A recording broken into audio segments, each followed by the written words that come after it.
La justificación siempre es, no, la teoría es buenísima.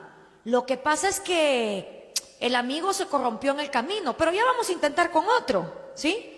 La teoría es buenísima, lo que pasa es que Stalin se corrompió. La teoría es fantástica, lo que pasa es que a Mao se le fue la mano.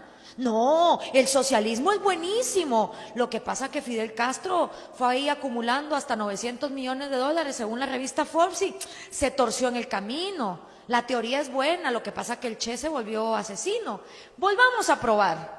Y siempre es la cosa de, ahora sí, con este Mesías sí va a funcionar.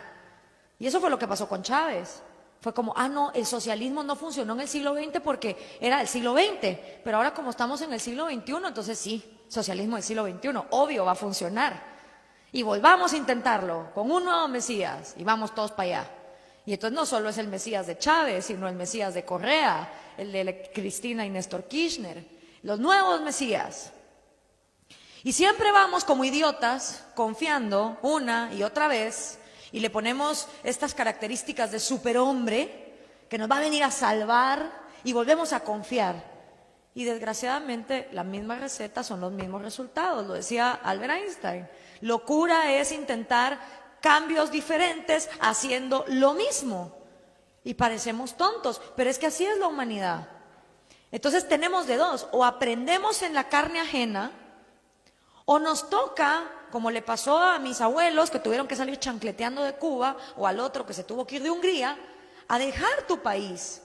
Porque el problema es que los empresarios de América Latina, que muchos de ellos son empresucios y empresarios, lo que te dicen es, a mí me ha pasado con empresarios venezolanos, no, es que para acabar con el populismo hay que hacer un poquito de populismo, ¿sí? No se puede todo de a golpe y hay que financiar al que vaya arriba en las encuestas. Entonces ves patéticamente a los empresarios invirtiendo en estos mesías socialistas que luego les ponen la soga al cuello, les expropian las fábricas, los dejan sin nada.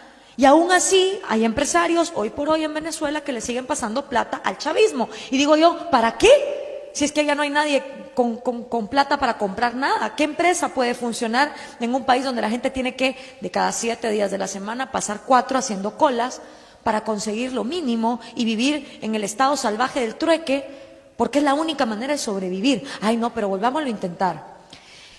¿Por qué es tan exitoso? Porque ahora es democrático, ¿sí? A diferencia del siglo XX, donde eran las guerrillas marxistas inspiradas por el Che, en Guatemala, en El Salvador, en Honduras hubo guerrilla, en Uruguay también. La cuestión era quitar al dictador militar e imponer a base de violencia el socialismo. Y eso funcionaba muy bien porque la Unión Soviética mandaba las Kalashnikov y mandaba el dinero y entrenaba a la gente en Moscú y todo funcionaba perfecto, pero la Unión Soviética se desplomó. ¿Por qué? Por las consecuencias lógicas, ¿no? De que el socialismo y el comunismo no funcionan. Y entonces la izquierda latinoamericana se queda en un gran problema, que es, ya no hay dictaduras militares, la mayoría de nosotros pasamos a tener gobiernos civiles y democráticos, y aparte ya no está Mama Soviet que pase plata para poder financiar el proyecto violento. Entonces, ¿cómo sobrevivir si ya no hay manera violenta de llegar al poder? Bueno, pues vamos a tener que hacer uso de la democracia. ¿Y de qué se trata la democracia? Pues nada, de convencer a una bola de personas de que las vamos a sacar de la pobreza y en el camino nos enriquecemos, como siempre.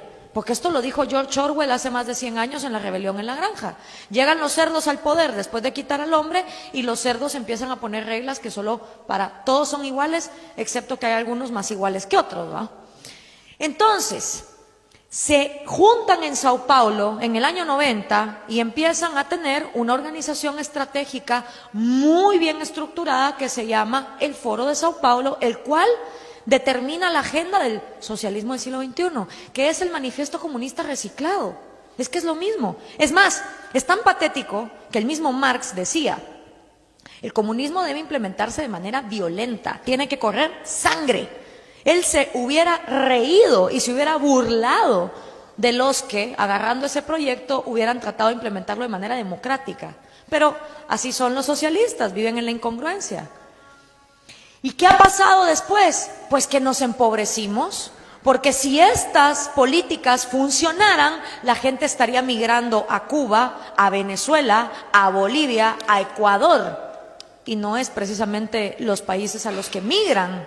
Entonces, nos damos cuenta que hay una estrategia, que lo que nos pasa no es solo casualidad, que salió de un momento espontáneo, sino que es una estrategia que año con año se reúne. La última reunión fue en mi país vecino, El Salvador, y a San Salvador la denominaron la capital latinoamericana del socialismo. Y Pablo Iglesias viene de la misma estirpe. Nosotros ahí precisamente redactamos quiénes fueron los padres fundadores intelectuales que apoyaron al socialismo del siglo XXI, primero en Venezuela y ahora están en España. Y eso sí, son gente que cuando viene el desastre y cuando se mueren los ancianos, después de 5 horas de hacer cola bajo el sol, se largan.